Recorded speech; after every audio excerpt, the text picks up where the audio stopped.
memecahkan masalah yang besar kepada bahagian-bahagian kecil. Sekarang ni kita nak pergi lebih detail lah. Macam mana kita nak pecah perkara yang besar kepada bahagian-bahagian kecil.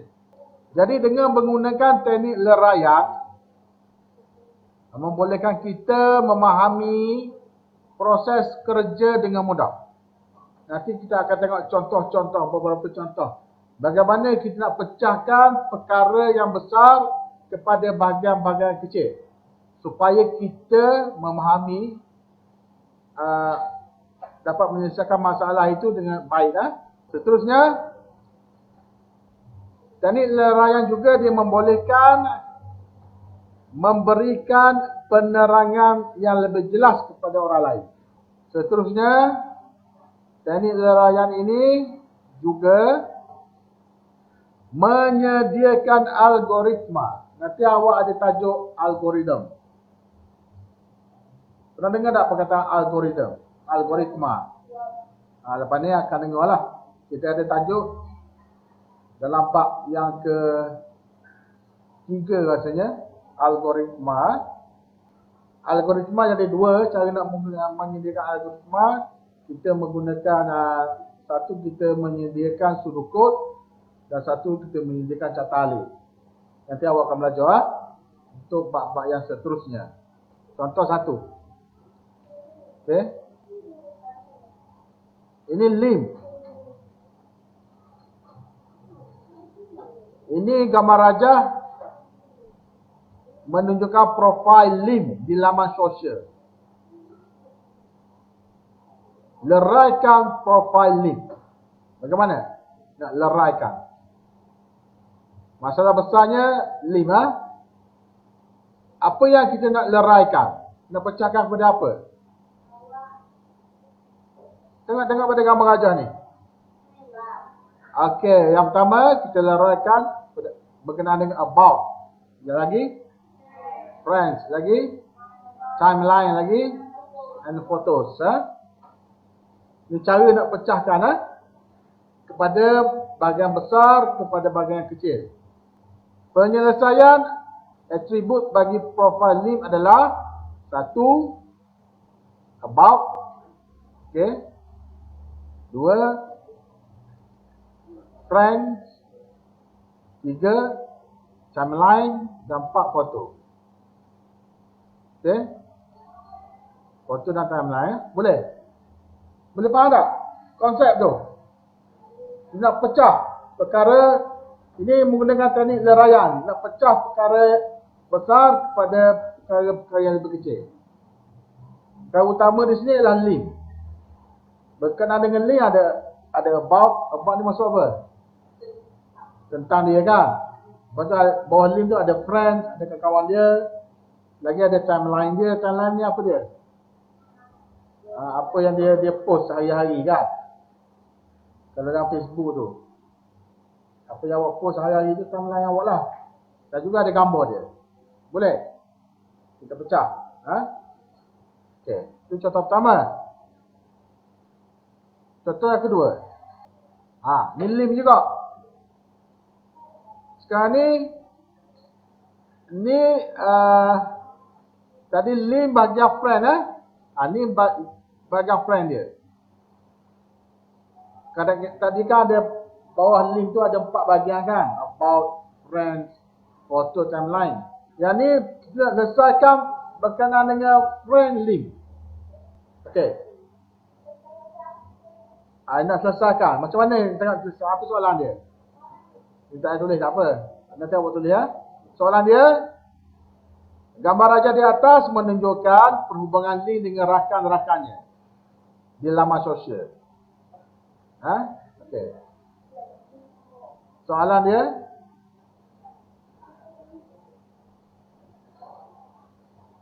siapakah rakan yang mempunyai hubungan terus dengan link? Yang ada hubungan terus dengan link, siapa dia? Dina lagi? Johan lagi? Muhammad lagi? Friend? From? Lagi? Iza. Berapa orang ada? Hubungan terus dengan link. 5. 5 ada 5 orang kan? Siapa tak boleh, tak nampak lagi, nak selesaikan? Hubungan terus dengan link. Tak nampak? Tak nampak. Bagaimana awak menyelesaikan hubungan terus dengan link? Ni. Tengok apa? Tengok anak panah? Direct dengan link, betul? Tengok anak panah tu yang terus pergi pada link. Ada 5 orang je. Itu maksudnya hubungan terus dengan link. Kalau katakan Lina bukan hubungan terus. Lina ni dia berkawan dengan Johan. Johan berkawan dengan Lin. Friend to friend. Betul? Kawan tak kawan. Lina tak berkawan dengan Lin, dia berkawan dengan Johan. Johan yang berkawan dengan Lin. Itu maksudnya kita menyelesaikan bahagian kecil tadi, bahagian berkenaan dengan friendly. Boleh? Boleh ya? Nampak? Jadi hubungan terus dengan Lim ialah Dina seorang, Prem, ada Prem dengan anak panah dia terus pada Lim, Johan, okey, Izaz, okey, dan juga Muhammad. Okey. Boleh ni? Macam mana kita menggunakan teknik leraian tu? Boleh ya? Contoh seterusnya. Okey, tengok contoh ni. Macam mana saya letak ni? Gambar raja di atas menunjukkan perjalanan. Dia kecil sikit ya. Okey. Oh, hilang. Nampak tak?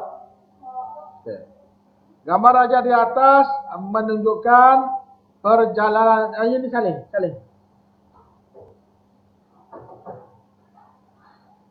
Patutnya ada lamaran kerja. Gambar raja di atas. Tak elok kita apa? Gambar ni ada dah. Tak elok kita. Beri masuk. Perjalanan dalam hutan. Dalam hutan di mana sekumpulan murid sekolah telah hilang. Dia pergi mengembara, hilang dalam hutan. Jadi seramai 21 orang pasukan penyelamat telah dihantar untuk mencari murid tersebut. Okey. Itu nak menggunakan teknik leraian untuk menyelesaikan masalah ini. Jadi 21 orang pergi cari murid. Sesat dalam hutan.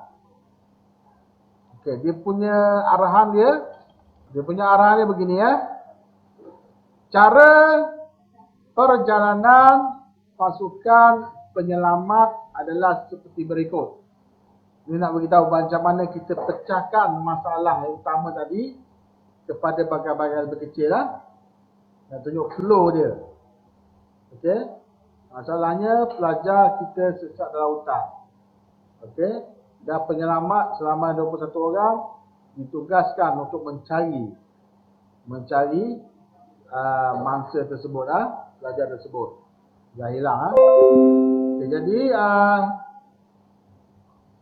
kita akan pecahkan ni penyelamat ni mengikut seperti berikut Yang pertama, di setiap bahagian jalan yang bercabang dua.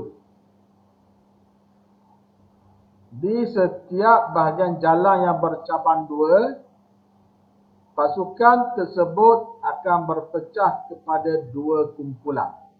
Okay.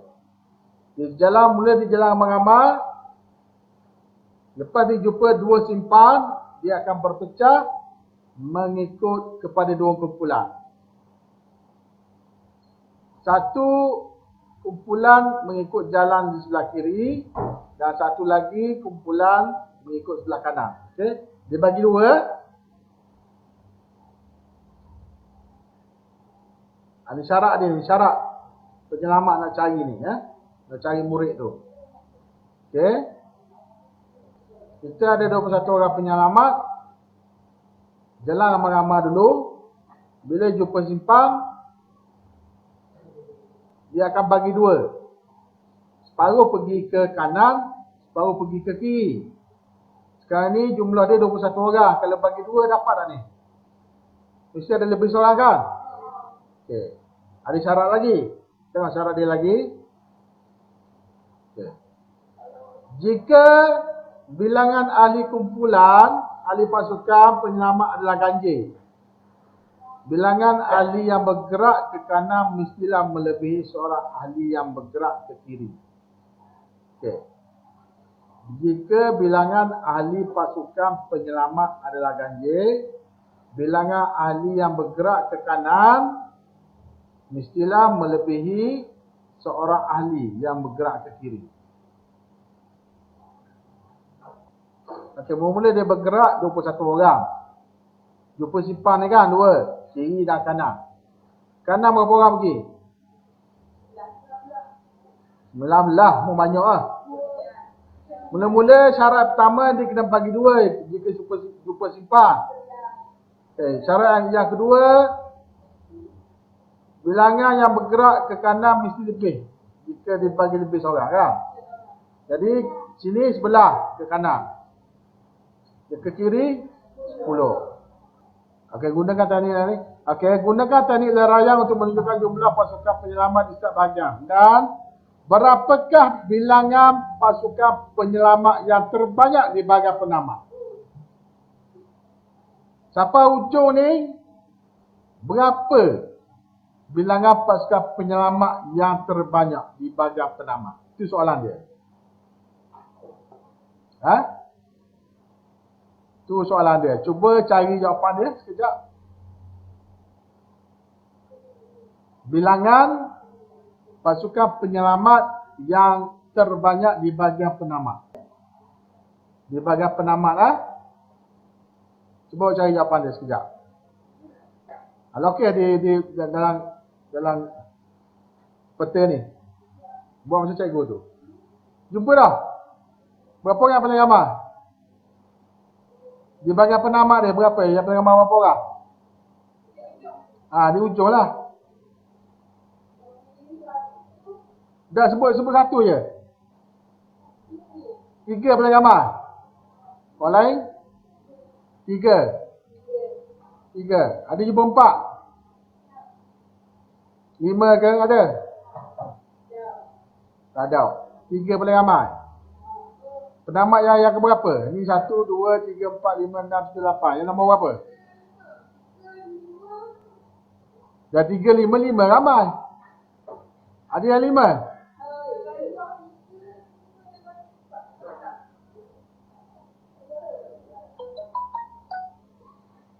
Okey, tengok jawapan dia. 5, awak kata 5 Ya, 5. Cuba tengok. Betul tak awak buat tu? 10 sebelah. Ni 5. Ni 5 dicampur jadi 10. Sini, kan? Dia bagi pula 5, 5. Ya. Orang campur. Campur lah. Dia bertemu di situ kan. Jadi yang ni 5 orang dia bertemu di sini jadi 10. Lepas tu bagi 2 pula. 5, 5. Jadi 5 orang jumlah seramai 5 orang pasukan penyelamat yang terbanyak di bahagian penamat.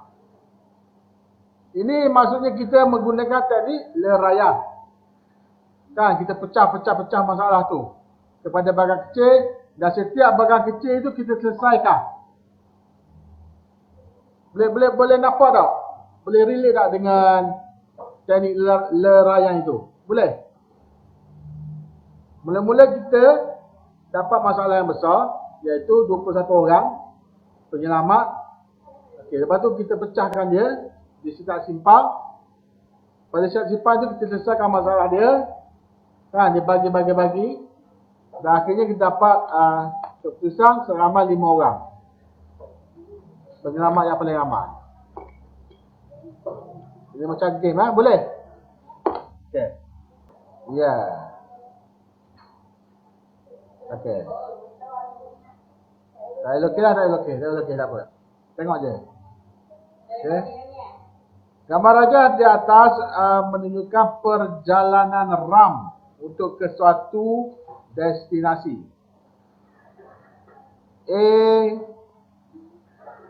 Ni A, B, C, D. Ni tak nampak Dalam perjalanannya, dia tak boleh berpatah balik. Syarat dia tak boleh berpatah balik. Dan perjalanan dia harus menuju ke destinasi ke bahagian kanan. Okay. Dia jalan ni, ke mana-mana A ke B, C, D dia tak boleh berpatah balik. Okay. Dan destinasinya mesti ke bahagian kanan. Bila dia jumpa simpang, dia mesti ke bahagian kanan. Dia mesti ke bahagian kanan. Okay. Dia tajuk ni masih lagi menyalin nota. Lepas tajuk ni kita masuk nombor perduaan. Banyak pengiraan pula. Seterusnya, jika dia bercadang untuk mengambil jalan yang paling panjang untuk melihat bilangan pokok yang terpanjang dalam perjalanannya, apakah jalan yang diambilnya dan di manakah dia akan sampai? Okay. Dia bercadang untuk mengambil jalan yang paling panjang untuk melihat bilangan pokok yang paling banyak. Tadi A, B, C, D tak nampak sini. Ke mana dia sampai? Berapa bilangan pokok? 6. Yang atas A, yang 2 B, C, D Dia nak berjalan ikut jalan yang paling panjang dan bilangan pokok yang paling banyak. Tempat mana dia sampai? A. A berapa pokok? 8, 1, 2, 3, 4, 5, 6, 7. A atas ni, lalu kat mana? Lalu kat ni, kat atas ni. Lalu ke bawah, lepas tu ni dia patah balik ni, tak boleh patah balik ni. Dia tak boleh patah balik. Dia patah balik kan? Kat atas ni, 2, 1, dia kena ke sini, 3, 4, 5, 6, 7. Orang lain? Ada orang lain?